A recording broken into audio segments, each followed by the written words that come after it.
Hey, shalom, shalom, mishpocha. Welcome to another edition of Ray Bash's Ramblings. I'm your host, Rabbi Yehud Ben Shomer, and today I want to ask one of those difficult, hard, theological, philosophical questions that has been asked for eons by theologians and philosophers alike, especially by people who are angry with God or atheists that want to throw it up into a religious person or believer's face. If God exists, and God is such a loving God, and such a holy God, why does he allow such evil in the world? Why does he allow such tragedy to come into the world? Why does bad things happen to good people? Well, the thing is, the answer is in his word. We may not like the answer, but it's there. And in a nutshell, let me answer that question with another question, like a typical rabbi, right? Why is there evil in the world? Why does God allow evil in the world? Why are you asking God this question? Why are you throwing the blame on God? No. The ball was in our court, and we dropped the ball. The failure happened on our watch. God only had one rule in the garden. He said, don't touch this tree. Very simple, very plain.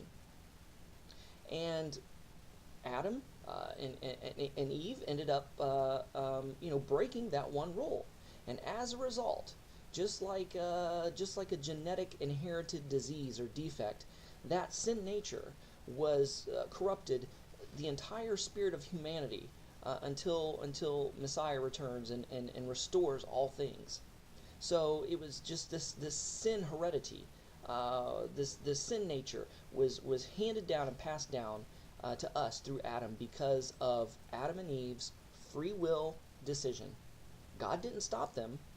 He didn't want robots and automatons to worship and serve him. He wanted people out of their own free will and volition to choose to serve him. Can you force someone to love you? Would you even want to force someone to love you? No, because you know that love wouldn't be real. That's why God gave us a choice. And we flubbed up royally with that choice. We made a mistake. God's perfect will was that we never sin. But his permissive will allows us to sin, and he has created a solution, a remedy, a patch, if you will, for that problem. At first, we were in fellowship with God, walking with God in the cool of the day in the garden. And sin broke that relationship and separated man and God.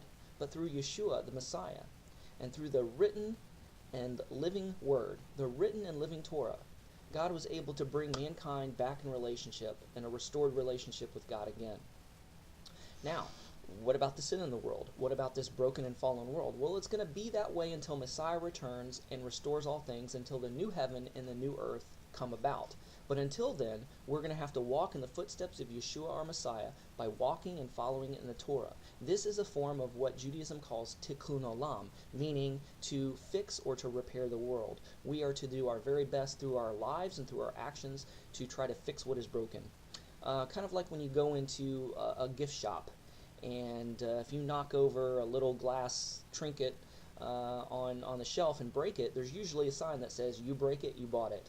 Notice when Moses came down the mountain with the first set of tablets that had the law written on them, he got so angry of what he saw the children of Israel do that he broke them and smashed them. Well, who made those tablets? God. God hewed them out of the rock himself. So when Moses had to go up for another 40 days and for a second time to get a second set of tablets, he goes, look, this time you broke the tablets, this time you hew them out of the rock, and I will still nonetheless write the law on it with my finger. And that's exactly what happened.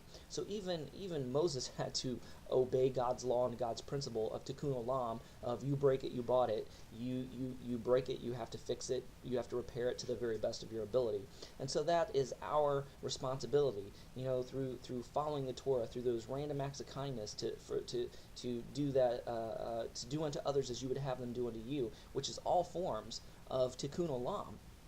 And so that is our way of trying to fix and repair the world. And until then, we just have to wait it out the best we can until Messiah comes back and Messiah returns and restores all things. And then there's the creation of the new heaven and the new earth where everything will be perfect and restored as it was before the fall. So that is why God allows evil in the world. That is why bad things happen to good people.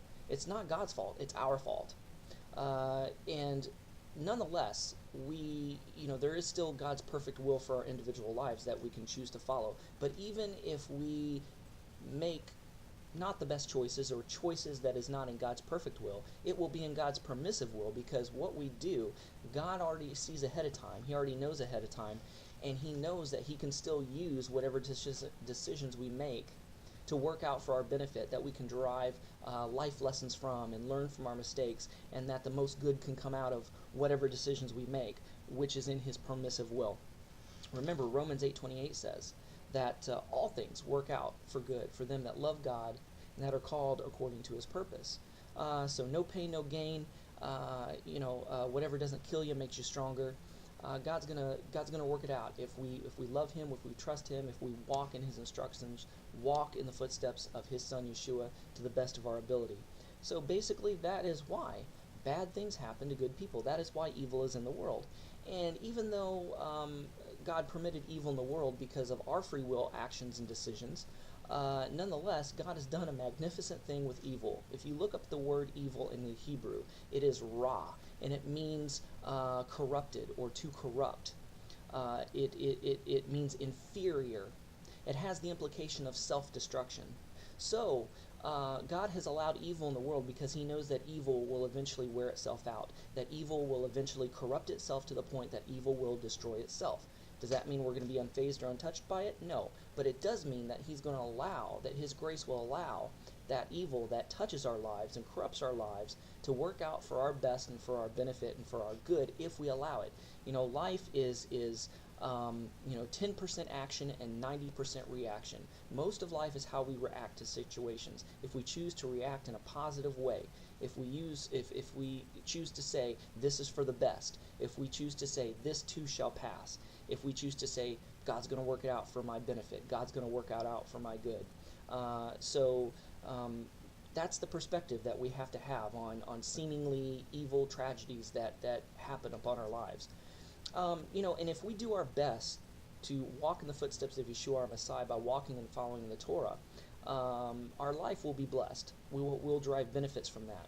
But just as you have children throwing pebbles in a pond, if you just throw one pebble in a pond, there's going to be a single ripple that's going to reach all the way to the shore. It's going to affect everything, and that's what sin did. Sin was like that pebble in the pond that just rippled throughout all of creation. Now, you have a lot of kids throwing a lot of pebbles. You have many, many multiple ripples, and these ripples interact with each other and run into each other. So, even if you were doing your best to walk the way you should, somebody else's evil shockwave, if you will, or ripple, will somehow affect us. But it's our choice if we choose to look at it in a good way or in a negative way. See, God sees the whole scheme of things. He sees things from a bird's eye view, from a infinite perspective. We only see it from a finite perspective. And so we have to trust Him because He is holy, He is loving, He is just, and He's going to work it out. And so even though we have these ripple effects in our life of evil, our attitude means a lot. Now there is also a principle called the Yetzer Hara and the Yetzer Tov, the evil inclination and the good inclination. The evil inclination tempts us to do bad, but we need to look at the evil inclination as an instructor. When that temptation comes to do bad, it automatically should drive us to the Yetzer Tov to do good. It's actually testing our morality, testing our resolve to worship and obey and love and follow God and follow His instructions and His commandments. The Yetzer Hara, the evil inclination, only trips us up if we let it, if we permit it, if we allow it, if we succumb to it. We should learn and have it teach us to draw us to the Yetzer Tov, to automatically run to the good inclination, to run to what is good. So hopefully I've helped answer your question. And again, I realize a lot of people may not accept it, a lot of people may not like it, but that is what the Word of God says. And it just doesn't fit with our finite understanding of what fairness is, what holiness is, because again, we see from a very limited perspective because of our finiteness. And we don't see it from a holy, loving God's infinite, omniscient, omnipotent, and omnipresent perspective. Thank you for watching. Shalom and Shavua Tov.